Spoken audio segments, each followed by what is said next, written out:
నెహమ్యా గ్రంథంలో మనం చూస్తే వారు ఉపవాసాలు ఉన్నారు తెలుసా. ఒక జాము సేపేమో పాపాలు ఒప్పుకున్నారు, దేవుని స్తోత్రం.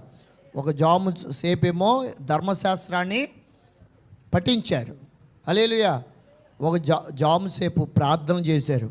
అంటే వారు ఏవేవి ఉన్నాయి? హల్లెలూయా. పాపాలు ఒప్పుకోవడం, వాక్యాన్ని ధ్యానం చేయటం, ప్రార్థన చేయటం. అలా ఉన్నాయా మన ఉపవాస ప్రార్థనలో? అలా లేవు. పాటలు పాడుతున్నాం ఊరికే మనకి సోయొచ్చేలాగా. అంటే చాలాసేపు కొన్ని గంటలు పాటలు పాడుతున్నాం, ఏ రెండు మాటలు వింటున్నాం, మళ్ళీ వెళ్ళిపోతున్నాం. కాదు, దేవుని స్తోత్రం. దేవుని సన్నిధికి వచ్చామంటే ఖచ్చితంగా మనం దేవుని వాక్యాన్ని చదువుకోవాలి, ధ్యానం చేయాలి, వినాలి. దేవుని సన్నిధిలో మన పాపాలు ఒప్పుకోవాలి. ఖచ్చితంగా దేవుని సన్నిధిలో ఎక్కువ సమయం ప్రార్థన